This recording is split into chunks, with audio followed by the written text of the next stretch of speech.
Welcome coffee and tea. Now pull up and see. How do you lay your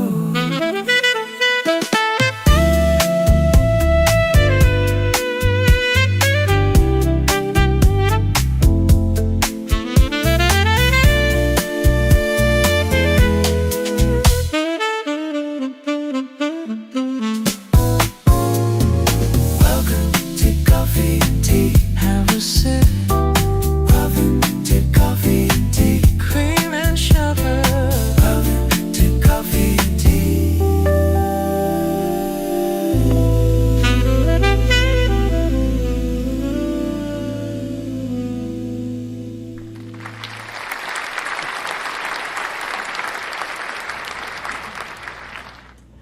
What's happening, folks? Welcome to a special edition of Coffee and Tea. Y'all have to excuse me, like, I am, like, super stressing out earlier because, as you can see, my other background isn't on because Evie Muck's trying me today. So, but what is live, like, podcasting without, like, several hiccups? And I learned that from the Two Fat Guys podcast. Hey, Janine, how are you?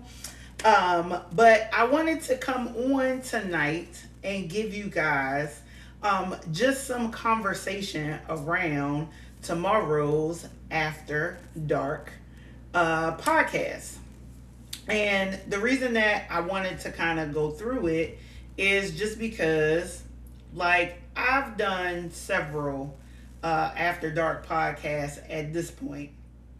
And we keep going back to it because the After Dark podcasts are a lot of fun.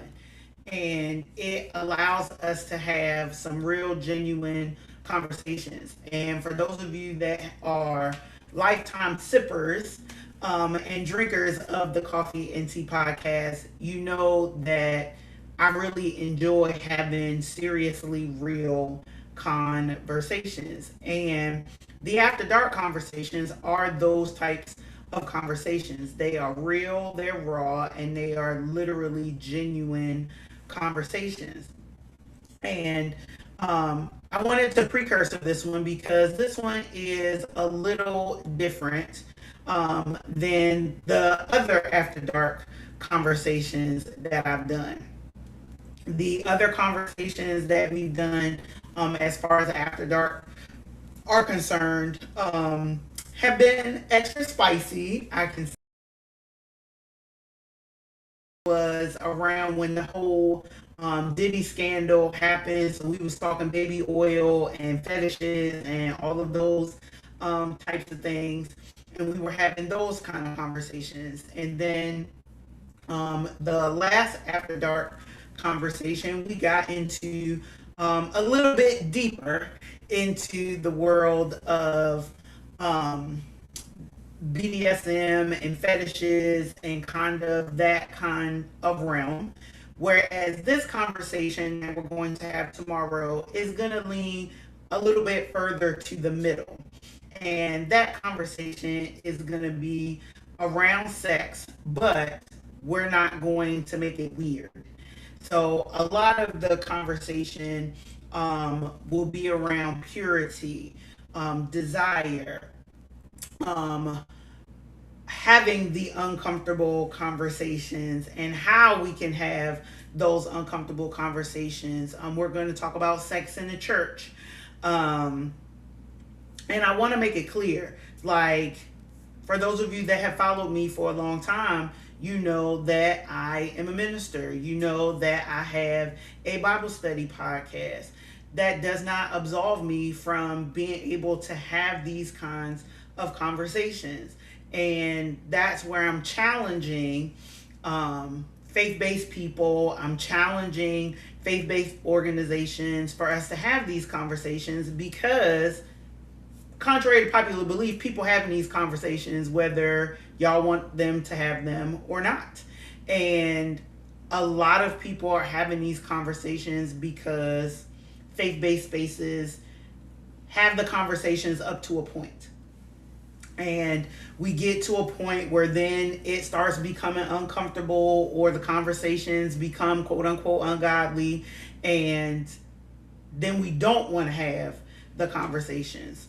But when we look at the Bible, Jesus talked to the whole man, the spirit, soul, and body. So we're going to have conversations around and dealing with not only just the physical portion of us, this suit that we wearing, and our flesh, but we're going to talk about these conversations from also a soulish place, where we talk about emotions and we talk about attachments and things like that, as well as talking about it from a soulish space, which is how we interact with each other.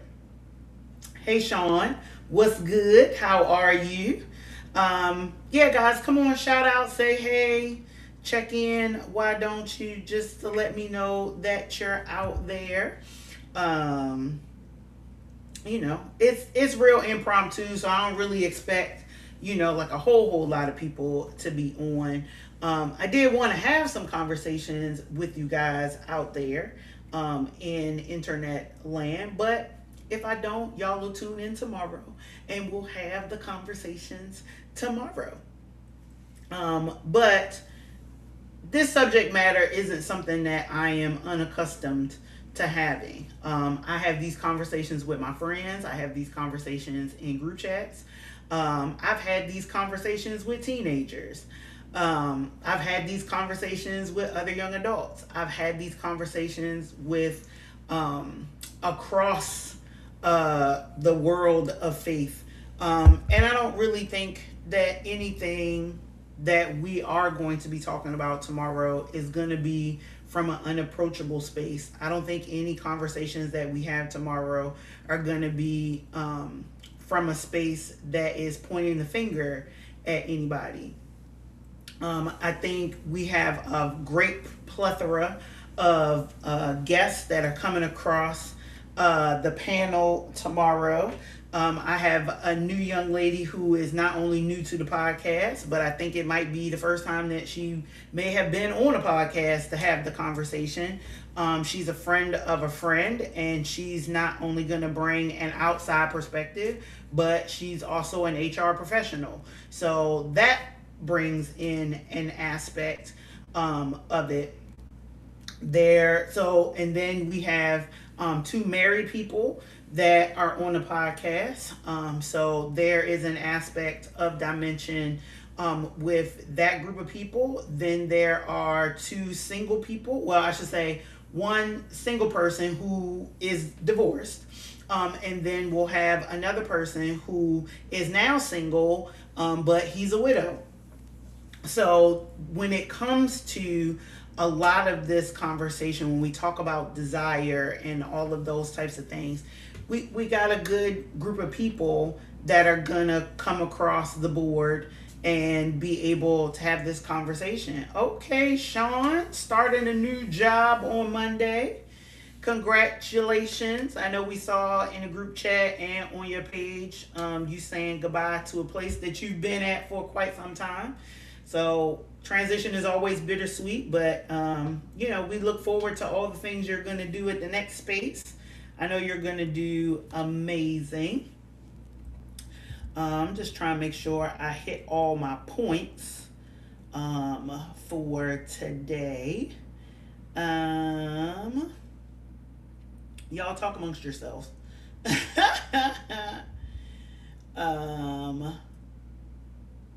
So let's just, even if I have to have this conversation by myself, it's all good. First of all, let me tell some people that I'm on so that I don't hurt them, because they not in the comments. I'm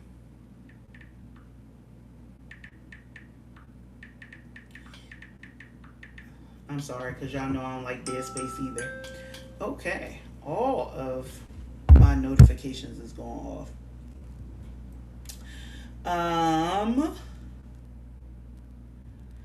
So let's start this after dark warm up in this space. So I have a question for you. What makes a conversation feel safe enough for you to actually be honest instead of giving just an acceptable answer? You're welcome, Sean. I'll say that again. What makes a conversation feel safe enough for you to actually be honest instead of giving the acceptable answer? For me, when it comes to conversations, in order for me to feel safe in a conversation, I have to feel like the person who's sitting across from me is not going to use what I'm saying against me. They're not going to throw it in my face. I don't mind people judging me because people going to say what they're going to say. Everybody got an opinion, and that's cool. Everybody not going to like my brand of conversation. And everybody's not going to like my perspective on the conversation. So I'm okay with people feeling like, they got to judge. But in order for me to feel safe, I have to feel like this conversation is going to produce something. That we not just talking for the sake of talking, that we not just spinning the tires in the mud, so to speak. Yeah, Sean, I said the same thing. That I have to have trust in the person that I'm talking to. So tomorrow, I'm going to have a conversation with 4 individual people. And these 4 individual people, I do trust. And they trust me enough to know that I'm not, number one, going to put them on blast. I'm not going to have them share anything that they aren't going to feel comfortable in sharing. I'm not going to push or prod beyond them answering a question. And if they say, Chris, I'm uncomfortable answering that question, or they only give me kind of like a pseudo answer around the question that I ask, safe spaces say that we don't push people beyond what they are willing to give and what they are willing to share. This is not a counseling session. I am not a certified counselor. I am not a psychologist by any stretch of the imagination. So I'm not here to shrink people. I'm not here to psychoanalyze anybody and their answers. This really is an open air, genuine conversation. I'm sure she is, my good sir. She's connected to you. So if you good people, then she got to be good people as well. And I'm looking forward to having her on the show tomorrow. So yeah, I think an acceptable answer is going to be the answer that people are comfortable enough in giving me when it comes to this conversation. And that goes for folks in the comments as well. I think that it may be easier for people to type it out. So there may be a lot of comments for some of the questions that we have. And I want people who are watching the show from YouTube or Facebook Live to feel comfortable enough to join in on the conversation and be able to post comments and things like that. So, and for the most part, a lot of the feedback that I've received from a lot of the shows that we've done is that people enjoy the conversation that we have, and people participate in the conversation that we've had and are going to have. So I feel like we do create a really good safe space for people to be able to do that. So let me get to the next question. Why do we think adults can talk freely about some deeply personal things but completely freeze up around other subjects? And I think that's twofold. I think when it comes to what people would consider acceptable public conversation, people can talk very freely about stuff. even when it comes to personal experiences. I think when it comes to social unacceptable conversations, conversations that have been historically passed down as we don't talk about that in front of people, or we only talk about that at home, or we only talk about that in the bedroom. Yep, that's what I'm getting to. Is the generational, perpetual, keeping of conversations or certain conversation types. That's what allows people to talk very freely about, what they cook for dinner, or the horrible restaurant that they went to, or the vacation that they went to, but they aren't willing to have a conversation to say that, my relationship is on the brink of divorce, and I'm afraid because my grandparents got divorced, and then my parents have gotten divorced, and I'm afraid that I'm holding on to some generational thing, or because I've seen the examples and they haven't been good examples of my parents' relationship or my grandparents' relationship or my aunties and my uncles' relationships, that I have picked up bad habits that is causing my relationship to fall apart, and I don't know how to get out of it. Because now people feel like, oh, now you're going to judge me, or you're going to take my conversation that I'm having with you and go spread my business to, Boo Boo the Fool and all of them. So that makes that conversation uncomfortable. I think when it comes to sex in the church, that we can talk a lot about abstinence, and we talk a lot about holding ourselves until we get married, or when we've had sex outside of marriage and we're trying to redirect ourselves because we've come to a new understanding of who we are, the temple that we have, and all of those types of things. The conversation becomes very different, because now, we're no longer virgins, and, we've done this horrible thing, to God, and all of this type of thing. And people don't understand how to come back from that. I think too, we talk a lot about saving ourselves for marriage when it comes to sex, but then we get into the marriage covenant and we stop talking about sex. So it's like, well, I got here, and I made it into my marital covenant, and now I get here, and not that we don't understand the mechanics of sex. That's not what I'm saying.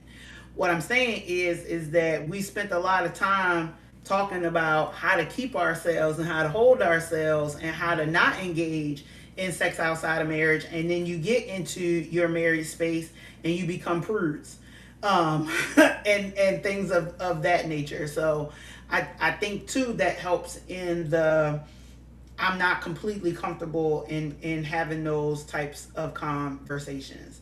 Courtney says, a lot of people are taught that what happens behind closed doors stays behind them doors. That is very true. Sean says, don't know about y'all, but you're innocent. Sean, I find that hard to believe. I've seen, remember, we in the same group chat. So, so again, another reason why we're having this conversation is to be able to give people an opportunity to have that outlet, and for us to kind of cross that bridge and to have a little bit of a discussion about why that is. Why is it that it's 2026 and faith-based spaces are still finding this conversation uncomfortable? And, half the church had to have sex for y'all to keep, children's ministry and youth ministry going, and for the church to survive, you have to have people, and how people got here is, two people having sex, boom, babies happen. So, it shouldn't be an uncomfortable conversation. Now, what I'm not saying is to have the conversation in levels of vulgarity. That's not what I'm saying. What I'm saying is we should be able to freely have parts of these conversations in a faith-based space, where it doesn't have to be weird or uncomfortable, overtly sexual in any type of way, or anything like that. I mean, for those of us that say that we are followers of Jesus Christ, I mean, look at the Song of Solomon. And I don't know how more spicier you can get in King James language. So if it's in the book, we should be talking about it. And that's just where I'm at. Yes, Courtney, it's very hard to believe that Sean talked about him being innocent. Question number 3. What role does humor play when we're talking about topics that make people uncomfortable? Does it help us to open up, or sometimes help us avoid being real? I have a friend who makes light of everything, and he gotta find a way to make a joke about it all. And in some spaces, yes ma'am, real spicy. I don't know, Solomon had it. Like he had the ladies. Okay? He was outside of the will of God with some of it, but he had the ladies. But it had to be one lady that he was talking about when he talked about deer's legs and, rivers flowing and all this other kind of stuff. Like, go read your Bible. It's in it. So he makes fun of everything. Like, doesn't matter what the topic of conversation is, he makes fun. Yes, and in some ways, I believe that that's why people use humor in order to be able to deal with uncomfortable spaces and conversations. It's because we're preventing ourselves from either falling apart or crying, or seemingly being out of place in a room full of people that we believe are a certain type of way. So in order for us to bridge or break a conversation, we try to be funny. And I think in some respects that works because it helps to alleviate tension. But I think for individuals who do it too much, it becomes a defense mechanism where they use humor to deflect what they really should be talking about. Janine, don't get me started here.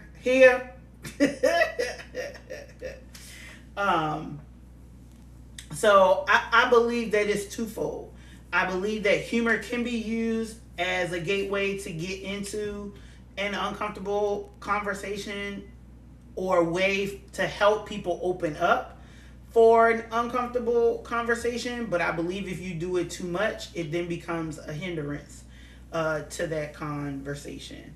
And I think sometimes too, you need to laugh in spaces where everybody's trying to find the words. I call it dead space in a conversation where you have just asked a question that has kind of dropped a bomb on everybody. And it has shifted the conversation in such a way that everybody's, first of all, trying to get over the fact that you asked the question. They're trying to find a way to either answer the question or avoid answering the question. So making light of that, I think, is a useful tool. Humor is a useful tool for that. Yes, and at the end of the day, awareness is key. All right, let's move into question number 4. What makes somebody a person you can have an uncomfortable conversation with? What qualities do they need to have? And this kind of goes with the first question that we asked about what makes a conversation feel safe enough. I think in order for you to have an uncomfortable conversation with a person, trust most definitely has to be there. I think another quality of someone is that they have to be able to listen, and listen to understand. I think that's what makes a good podcast host, especially in conversations like this. I'm not having this conversation with you all and with my guests simply to have the conversation. I'm having a conversation, number one, to be able to open a door that we can have this conversation in. Number two, I'm having a conversation to understand. My thought process can work for me, but it's not the only thought process out there. And somebody's way might be better than mine. Now, granted, I love the Lord. Jesus Christ is the one for me. So I'm not out here bouncing religions or nothing like that, or faith-based spaces. But if I'm within a process and somebody's way of that same process and they've gotten to the goal that I'm trying to get to, then maybe their way of doing it worked better than my way. I got 2 married people that'll be on the podcast panel. There are parts of the marriage relationship that I have yet to understand. Why? Because I ain't married. So they're giving me an insight into maybe some sticky spaces and places that they have had to have uncomfortable conversations, and some of those conversations be around sex and intimacy and desire and those types of things, where they had to sit with their husbands or they had to adjust things in themselves because, as a single person, there is a way that you deal with desire, and there's a way that you deal with sexual energy, and there's a way that you deal with wanting to be desired for all of that. And when you get into a marriage space, some of that's got to shift. Some of that's got to change, because you are no longer open to the masses. You are open to one person. And sometimes when you've been single for a long time, or sometimes when you've dealt with rejection and abandonment and all of these other types of things as a single person, you bring all of that into your marriage relationship, and you gotta work through that, and that other person has to work through that with you. So some of those ideas and some of those processes have to change. So we'll be talking about some of those things and how and why and all of those types of things. So again, some characteristics that make a person be able to have a uncomfortable conversation is being open. I think people learn best from you telling me how you had to deal with it.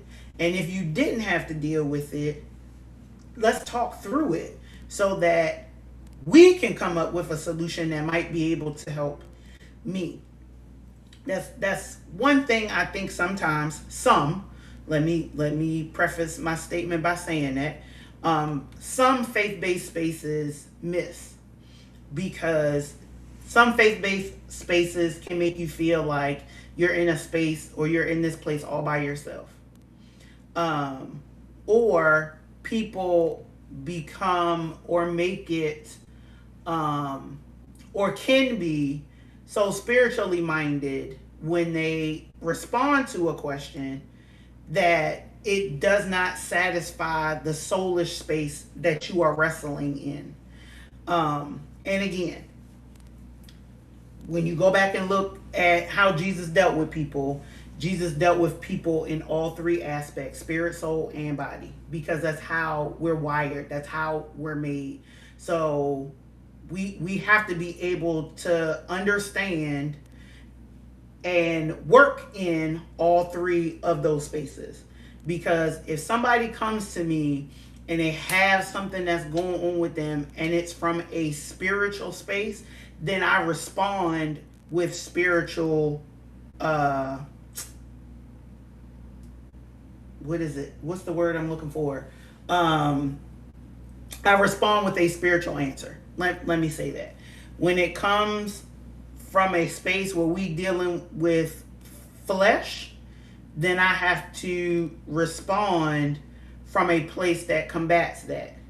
And sometimes, yes, that response is from a spiritual place. Sometimes that response is from A soulish space, again, it's awareness, it's understanding, it's listening to the problem and then being able to respond correctly.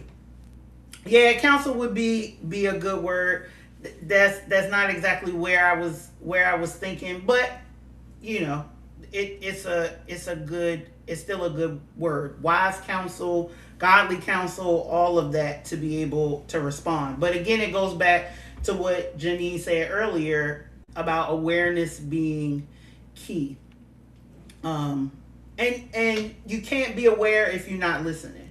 If you listen to the first two words and you think you already got the answer, and they have explained, 5-10 minutes worth of stuff, and you think you done already got the answer by listening to the first 2 minutes, that the way you respond is not going to be accurate. So, what's up, Brian? Thanks for joining us. It's okay that you late. It's impromptu. Nobody knew I was coming on. It's okay. Question number 5 says, how do you think the generation you grew up in shaped what you were taught, could be discussed openly, and what was supposed to stay private?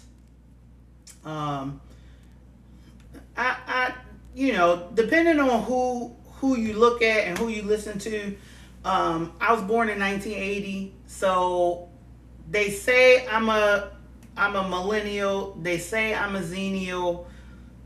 It just depends on whose flavor you listening to at the time. My generation, I don't think we talked about stuff enough. I think we talked about some things. I think because we grew up in the say no to drugs, this is your brain on drugs, any questions kind of space. We grew up in a time where they were just breaking the mold, especially in the 90s, and talking about sex, and you seeing sex on TV and all of those types of things. So I think for my generation, we were in a space where people were asking us to be more open about those types of things and our thoughts about it and what we were doing and who we was doing it with, and all of those types of things. I think the generations that preceded me come from a different space. They come from a you don't talk about it. They come from a that stays at home or behind closed doors, or it's never a conversation. The generation before the baby boomers is called the silent generation, and they're called that for a reason. They don't talk about nothing. If in that generation you found out your grandmother or your great grandmother was sick because she was in hospital or she died, and that's how you found out that there was something wrong. I'm very thankful to my godparents. Both of them are now deceased. But my godparents talked about everything. And I think that's where I get I want to talk about everything from, because my godparents talked about everything. My mom, enjoys the fact that I tell her a lot of things. Sometimes I be like, I can't talk to my mom about stuff because it's the way she be talking to me, y'all. I love my parental unit. I really do, but I be wanting to kick her in her kneecaps sometimes. And she do it because she loves me, and I know that. My pastor does the same thing. My spiritual dad, he tells me all the time I put too much stuff on Facebook. And in some aspects, yeah, he might be right. But in other aspects, it's a part of who I am. I am overtly vulnerable, and very open.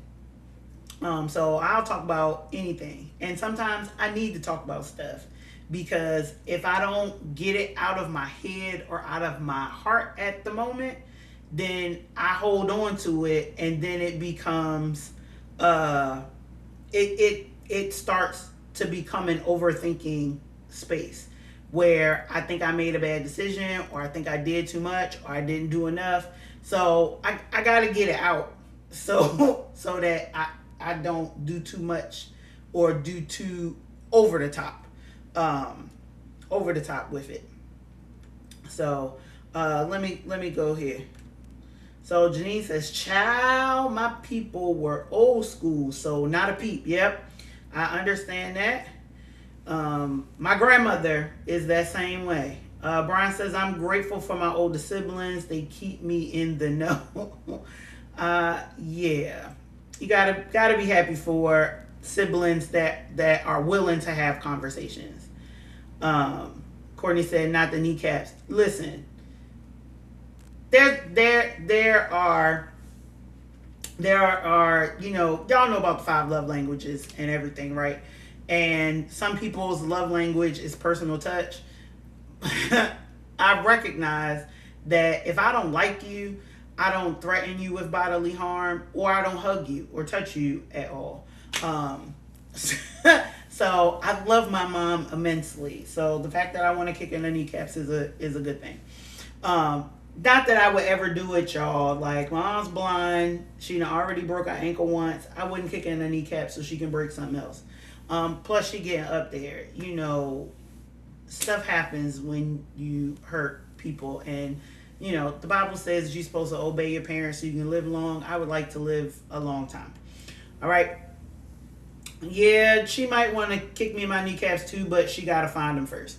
So, so if she can find my kneecaps, she's welcome to them. Yes, I have to get it out to keep from exploding. And that's with anything. People who know me will come to find out that I am very perceptive.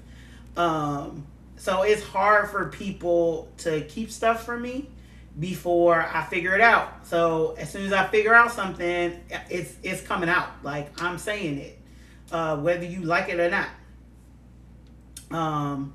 Hey, Mr. Johnston, you could have kept that. You could have kept that to yourself, because you could get a random. You could get hit with a pillow. Janine, what I do? What did I do? Did I say something? But yes. So I'm the type of person it's gotta come out. So with regards to me, I'm talking about it all. Other generations, older generations, people who have, like older parents or grew up with their grandparents, or aunties and uncles, they may have a different experience because the generation that brought them up was a generation of people that may not have talked about things. I am a firm believer in talking about it all.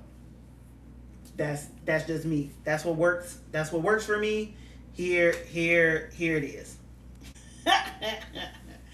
And my last question for the evening: when you hear that tomorrow's show is called "Let's Talk About Sex Without Being Weird," what do you hope makes the conversation different from the way you've heard the subject handled before? Yeah, pillow fights, here we come. Complete side note. I think for my next birthday, I really want like a full-blown pillow fight. Like, I really would like an adult obstacle course. If push come to shove, if I could do that for my birthday and it come off well, like, I feel good about myself. We getting up there. I'll be 40. I'll be 47 next year. I can't believe that. 50 is vastly approaching, and I don't know how I feel about that. But if I can do it, if I can do a pillow fight for my birthday, it's gonna be on and popping. And I'm not giving no invitations to nobody that's gonna feel like if they get hit with a pillow, they're gonna go home crying to their mama. So just keep that on the thing. Either that, or I'm gonna do another youth overnight thing, and the pillow fight is gonna be a part of the of the thing. The teenagers might be more apropos to doing a pillow fight. And they love me and they subscribe to my crazy. So, oh. I told you, Janine, my mother is visually impaired. She gotta find my kneecaps first. And I poke fun. For those of you that don't know, I poke fun about my mom's visual impairment all the time. And she poked fun at it too. So don't be like, Chris, don't talk about your mother that way. Call her on the phone, cry to her. All right. Yes, let's talk about sex. There's nothing wrong with it. And ultimately, that's part of what I'm trying to do. It really is a conversation that it doesn't have to be weird. Brian says, just a different perspective from different walks of life. And yes, that's part of the reason, probably one of the main reasons that I'm having the conversation. Like I said, Mrs. Martin is married. She's got kids. She's got a husband that's in the military. So that's a microcosm of things and issues and conversations there. We have Mrs. Barnes. You have, if you've watched Coffee and Tea for a little while, Keisha and her husband Derek have been on the show. They not only are married, and my mind serves me correctly, they really just celebrated 15 years of marriage, I think. Don't get me wrong, they wedding anniversary is in May, so my brain might be a little fuzzy, but they also have businesses together. So there's another aspect of that. When you work and you live with your spouse, does intimacy go away? Does it get put on the back burner because y'all making money and doing bills and all that kind of stuff? I kind of already know that answer about them, but because they really are two individual people that celebrate marriage and actually help to promote healthy marriages. They do all of these posts and things like this. I am tickled pink when I see all of the things that they do as a married couple, because you don't really see that kind of stuff as much anymore. And as they're in the double digits with regards to their marriage, that's another thing you don't really see a lot of either. So I am happy to have them on. Courtney Donaldson is here in the comments. She is not only she's single now, but she was married, is now divorced. So again, there's another aspect. Mr. Brian Johnston, he's a frequent flyer of the show. And if you've been on the show whenever he's been on, you know that he is a widower. So there's yet another layer there when you go from having someone that you like are zoned in on, and some unforeseen circumstances happen and that person is no longer with us. And what do you do with that stuff that you have for the one person? Now that person's no longer here, but that stuff is still stuff that you want. So, he'll be able to bring that perspective. So you have four people that, even though these two sets of two people have a lot of things in common with regards to like relationship status, each of them is still walking their own space of life. So yes, different perspectives from different walks of life. Courtney says, let's do it. Janine says, authenticity and honesty. And I really do hope that that's something that comes across very well when it comes to the Coffee and Tea podcast, because that's something that is really important to me. I don't want this podcast to be a space where it's just me with a microphone and I'm inviting a bunch of people to just sit here and have a conversation. If the conversation isn't authentic, if there isn't a level of honesty within the conversation, then I really don't want it. because at the end of the day, people look for honesty and authenticity. And I don't know any other way to be. And I want those individuals that come and be a part of the podcast to be that way as well. And I believe that all of them are. I believe we're gonna have a good conversation. Yeah, Janine, they loving out loud, and sometimes it's sickening, but I love it. I absolutely adore it, and I enjoy that they enjoy each other. So, yep, that's really all I got for you guys. I wanted to come on here just to be able to kind of have the precursory conversation, because I know when people see After Dark, they expect it to be like super vulgar. We swinging panties around our heads and all of that kind of stuff. Number one, I can't do that because we are on Facebook and YouTube, and I don't want to get shut down. Number two, it doesn't have to be all of that. Is it going to be some space and time when vulgarity is okay? Yes. When you pillow talking with the person who you married to, yes. Do have all the vulgarity you want. That's between you and the person that you got to wake up next to. But for this conversation that we're going to have tomorrow night, there isn't going to be any of that. I'm going to say that I don't plan on having any vulgarity. Now, what y'all do in these comments, some of y'all, I don't know. I gotta watch y'all. And I'm probably not gonna put up no real vulgar comments either. Yes, it's gonna be a great episode. I actually am super looking forward to it. I look forward to the After Dark shows just because it's a little break from the norm of the season. So, and usually I wait until the end of the season to have it, but with the progression of where the season has gone, it made sense this time to do it in the middle. I hope so. Janine, I always look forward to seeing your comments. You always got some good feedback in there, so it's going to be great to have you there. It's just a conversation that needs to wait until After Dark. I think it adds to the mood and the vibe of the show. I think you could have this conversation at 12 o'clock in the afternoon, but we'll all be working tomorrow at 12 noon. So having a conversation after dark is going to be good. When people say that they are an angel, I believe that there's some aspect of it, but there's a little bit of dirt on your wings. Don't do me like that, Janine. I know.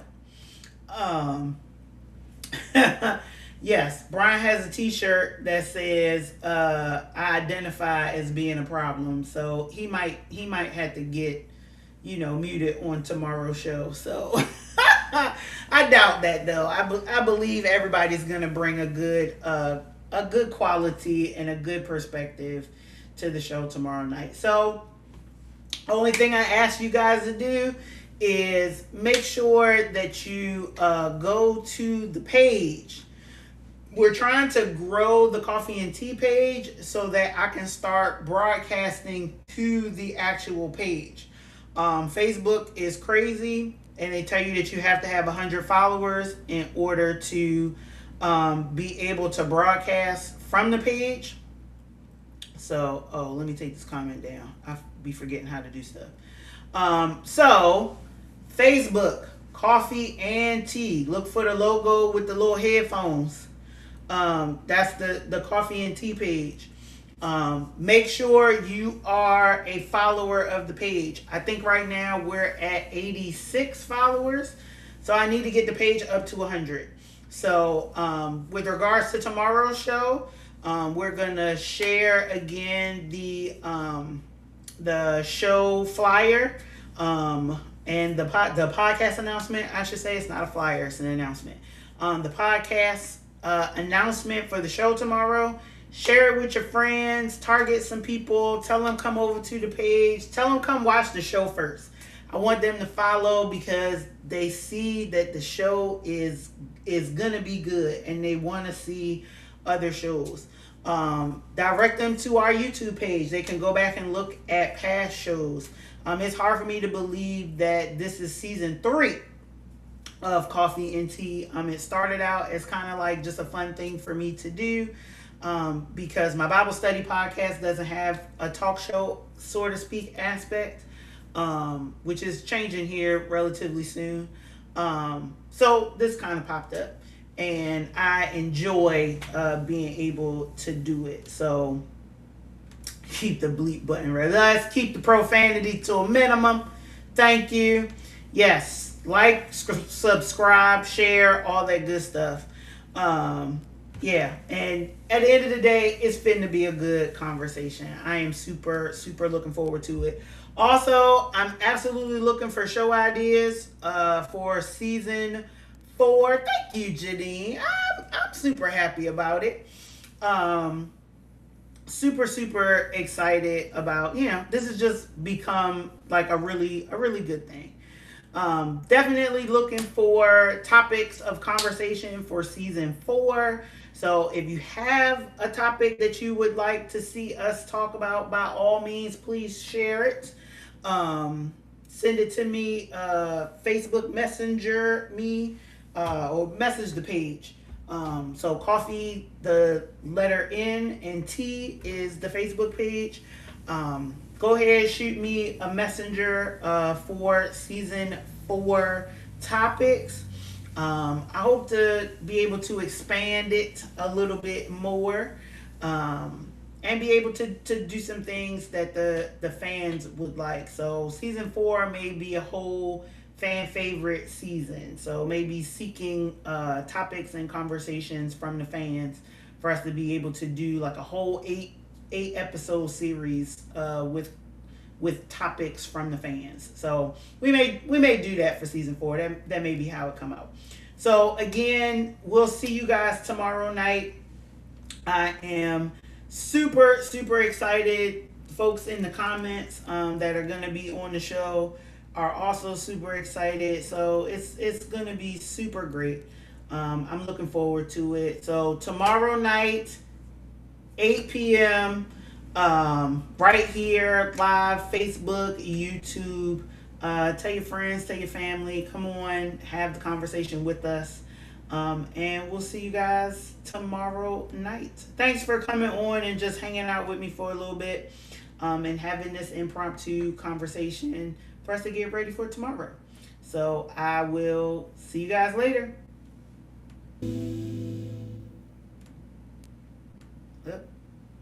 Okay, now I'm going to see you guys later.